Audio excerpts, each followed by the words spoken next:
तो everyone, pan का sir तो बहुत ही दुख रहा था। उसे समझ नहीं आ रही होती कि आखिर मैंने क्या कर दिया है। ये उसे थप्पड़ मार के वहाँ से जाने ही लगती है कि तुम्हारी हिम्मत भी कैसे हुई सबके सामने मुझे किस करने की। पैन उसे रोकने के लिए उसके पीछे भागता है कि एक मिनट मेरी बात तो सुनो। छॉन जैसे ही थोंग को बाहर बैठे देखती है ना तो एकदम सरप्राइज।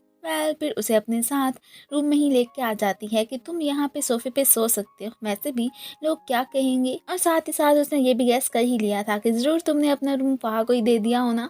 डैड की कॉल सुनने के लिए वो फिर वहाँ से साइड पे ही चली जाती है। वो उसे यही बता रही थी कि मुझे पता चला है कि आंटी कौर और पैन के डैड सैन ने मैरिज अभी तक रजिस्टर करवाई ही नहीं हुई। ये खुश कि आपका मतलब तो पूरा हो नहीं सकता, सो क्या अब मैं थोंग से शादी नहीं करूँगी ना। तो डैड कहते हैं कि ऐसा तुम्हें किसने कहा, अब तो पक्का तुम जल्द से जल्द ही थोंग से शादी करोगी। मेरे पास अब एक ऑलरेडी प्लान मौजूद है, अब वो क्या उसके बारे में तो हमें बाद में ही पता चलेगा ना। ये बेचारी इधर इमोशनली हो जाती है कि ये क्या बात हुई। इसकी सारी बातें पीछे खड़ी फहद सुन चुकी होती है। वो हैरान कि आखिर ये किस मैटर पे बात कर रही थी। ये भटकते भटकते विशिंग ट्री के पास ही पहुंच आई थी। वो तो इधर फिर पैन का ही नेम लवर पेज पे ही राइट करके ही ज़मीन के नीचे दबाती है। यहीं पे खड़ी ही थी कि ऊपर से पैन की भी एंट्री हो ही जाती है। भाई के पाँव पे चोट लगी देख के ये उसके लिए बहुत ही ज़्यादा परेशान हो गया था। अब उसे अपनी इतनी केयर करते देख के अब यहाँ पे भाई को बहुत ही अच्छा लगता है। उसका ये गेस्टर इसे काफ़ी पसंद आया था। अब इसे उठा के ले जाते हुए किस करने पे वो उससे अपोलोजाइज भी करने लगता है कि अगर मैं कहूँ कि जो मैंने किया था वो मुझे याद नहीं है तो तुम्हारा रिएक्शन क्या होगा। वो ये सुन के एकदम सरप्राइज रह जाती है कि क्या सच में। वो भी कहता है कि हाँ बिल्कुल, जो मैंने तुम्हें किस की थी वो मुझे याद नहीं है। खैर उसके लिए वो फिर उसे माफ़ कर ही देती है। दोनों जा ही रहे थे कि तभी गांव वालों ने उन्हें ढूंढ ही लिया था। सो ये उनके साथ मिलके अब फिर वहाँ से जाने लगते हैं। फाथोंग को छौन की बात बताना तो चाह रही थी, पर बहुत हिम्मत इकट्ठी करने के बावजूद भी उसे नहीं बता पाती। इसे अब पुलिस अंकल की कॉल आती है कि जंगल के पास हमें एक गांव मिला है, चलो वहां जाके आज उन्हें ढूंढते हैं। हो सकता है कि वो वहां पे हमें मिल ही जाएंगे। इधर पाई हैरान के सुबह ही सुबह पैन कहाँ चला गया। और फिर वहीं पे ही हमें फिशिंग ट्री के पास ही फिर इसे दिखाया जाता है। ये तो काफ़ी ज़्यादा गहरी सोचों में गुम था।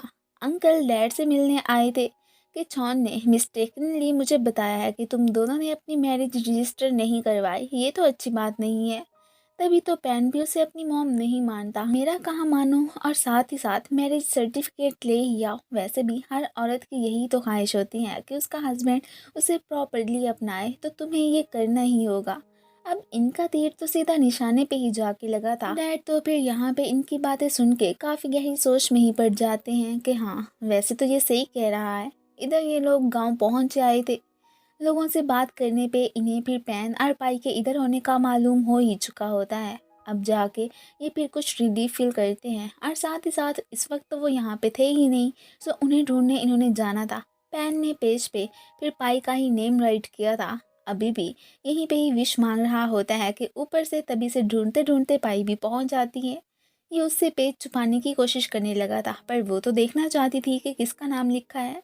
इसी बीच दोनों काफ़ी क्लोज आ जाते हैं। पैन ने भी इसे अपनी फिर ट्रू फीलिंग्स कन्फेस करने का सोच लिया था, पर ऊपर से इन लोगों के आ जाने की वजह से उसका ये प्लान फेल होकर ही रह जाता है। खैर ये तो अब घर ही जाने लगे थे। जॉन मैडम तो पैन की गाड़ी में ही बैठती है कि अगर तुम मुझे यहाँ पे छोड़ने के लिए आए थे ना, तो मुझे घर ही लेके जाओगे। उसे भी मजबूरी में ये करना ही पड़ गया था। वहाँ इसे लेके फिक्रमंद कि तुम्हारे साथ पैन ने कुछ गलत तो नहीं किया ना, तो ये उसे अश्योर करवाती है कि नहीं, वो एक अच्छा इंसान है, बस हम ही उसे गलत समझते हैं। और साथ में उसकी तारीफ़ों के पुल भी बांधने लगती है। आंटी ने डैड को आके बता दिया था कि पैन और पाई का पता चल गया है, वो लोग अभी वापस ही आ रही हैं। वो तो बहुत ही रिलीफ फील करते हैं कि चलो पैन ठीक तो है ना। अगले ही सीन में वो फिर आंटी को लेके मैरिज रजिस्टर करवाने ही पहुंच आए थे कि अब हमें मज़ीद इस पल का वेट नहीं करना चाहिए। वो तो फिर ना करती ही रह जाती हैं कि जब पैन को इस बात का पता चलेगा ना तो वो कैसे रिएक्ट करेगा। उसने तो मुझसे और ज़्यादा हेट करना है। पर डैड को उस बात की बिल्कुल भी फिक्र नहीं थी कि तुम अब उसके बारे में सोचना बंद कर दो। इन्हें घर पे देख के वो बहुत ही ज़्यादा खुश हो जाते हैं। डैड तो अभी अपनी मैरिज रजिस्टर होने का बताना तो चाहते थे, पर मॉम बात को चेंज कर देती हैं। अब साथ ही साथ उन्हें शॉवर लेने का भी कह ही देती हैं। जब पाई शॉवर लेने के बाद वापस आती है ना, तो पैन को ही सोच सोच कर मुस्कुराने लगी थी।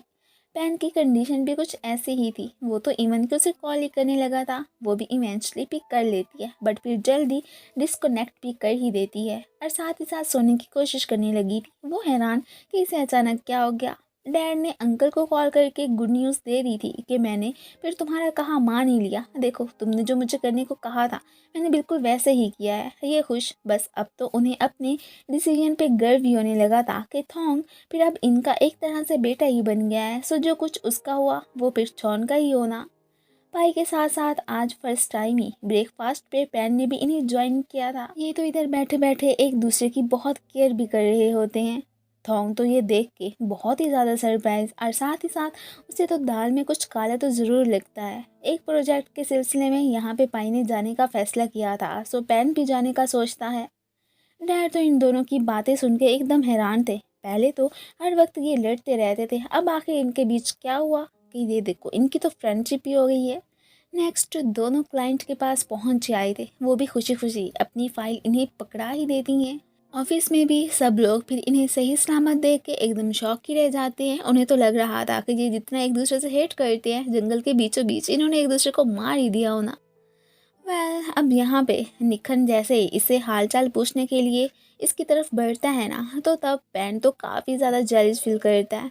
पाई तो सबको बताना चाहती थी कि ये कितना काइंड एंड स्वीट है, पर ये उसे बताने नहीं देता। थोंग पैन पे गुस्सा कि तुमने आखिर पाई के साथ क्या किया जो वो तुम्हारी तारीफ़ें करती ही जा रही है, बल्कि थक भी नहीं रही। इतना तो मुझे पता है वो तुमसे लव के चक्कर में तो बिल्कुल पढ़ ही नहीं सकती।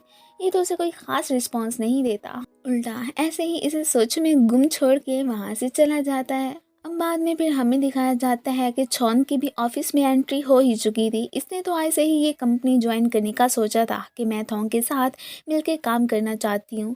डैड और मॉम को तो इस बात से कोई भी एतराज़ नहीं था। इसका तो यहाँ पे बस जॉब करने का बहाना ही था, रहना तो वो असल में पैन की क्लोज चाहती थी। अपनी टेबल का सेटअप भी उसने थोंग के ऑफिस में ही करवा दिया था। इधर ही पाई क्लाइंट के डॉक्यूमेंट्स वगैरह देने के लिए आती है। अब ये देख के इसके माइंड में एक आइडिया आता है, वो क्या हमें बाद में ही पता चलेगा। थोंग ने पाई को लंच पे इनवाइट किया था। अब उसे उसके साथ जाते देख के पैन की शक्ल देखने वाली होती है कि इसने उसे हाँ कर ही कैसे दी। जॉन ने पैन को अपने साथ ही लंच करने का कह दिया था कि मैंने जाना तो थोंग के साथ था, पर वो ऑफिस नहीं आया, तो तुम ही अब मेरे साथ चलो ना। वो भी फिर मान जाता है कि ठीक है हम साथ ही में चलते हैं। इसने कॉल करके थोंग से पूछ लिया था कि तुम कहाँ पे हो। सो पैन को लेके उसी जगह पे ही जानबूझ के पहुंच आई होती है। इसे देख के थोंग तो ज़रा भी खुश नहीं होता। बातों ही बातों में छौन ने पाई और पैन से पूछ लिया था कि क्या तुम दोनों इतना टाइम बिताने के बाद एक दूसरे को पसंद करने लगे हो ना। मैंने ये नोट किया है कि वापस आने पे तुम दोनों बहुत ही क्लोज नज़र आ रहे हो। तो ये भी कहते हैं कि मुझसे नहीं बल्कि पाई से पूछो। थोंग की इससे फाइट हो जाती है कि ऐसा हो ही नहीं सकता कि पाई तुम्हें पसंद करे, एक दूसरे को मुक्के भी मार ही देते हैं। ये सारा किया धरा छौन का ही था और वो यहाँ पे खड़ी बस तमाशा ही देखती रहती है। बेचारी पाई हैरान कि इन्हें क्या हो गया है। नहीं, फिर मम्मी के घर ही आ गया था। उसे थोड़ी सी एम्बेरसमेंट तो होने लगती है कि पाई अब मेरे बारे में क्या सोचती होगी। अंकल ने पाई को कॉल करके बुलाया था कि पैन की कंडीशन ख़राब है। वो तो ठीक ही था। ये उससे सॉरी बोलता है कि मैंने फ़ाइट करके तुम्हें डिसअपॉइंट किया है ना। चलो अब तो कर लिया, बट नेक्स्ट टाइम ऐसा कुछ भी नहीं करूँगा। इधर अंकल जैसे ही ऑफिस में आते हैं उन्हें अब पता चलता है कि उनकी बेटी तो फिर यहीं पे ही काम करने आ चुकी है, और वो भी उन्हें बिना बताए। वो तो यहाँ पे आके एकदम सरप्राइज रह गए थे। थोंग परेशान के कस्टमर की फाइल्स तो डिसअपियर हो चुकी हैं। इधर इसने पेन को माफ़ कर दिया था। वो जैसे ही अब इसके क्लोज आने की कोशिश करता है ना, तभी इसे ऑफिस से कॉल आ जाती है। इसे भी फिर फाइल के गुम होने का पता चल चुका था। दोनों भागे भागे अब यहाँ पे कंपनी पहुँच आए होते हैं। सबको तो यकीन था कि उसके डिसअपियर होने के पीछे पाई का तो हाथ बिल्कुल नहीं हो सकता। फिर शक पेन पे ही जाता है। वो अब यहाँ पे इन्हें अश्योर ही करवाने लगा था कि मैंने ऐसा कुछ भी नहीं किया, मैं भला ऐसा क्यों कर सकता हूँ। अब यहाँ पे काफ़ी ज़्यादा परेशानी की बात तो हो ही जाती है ना कि इसके पीछे आखिर किसका हाथ हो सकता है। अब इसी के साथ ही ये पार्ट ख़त्म हो जाता है। Thank you for watching.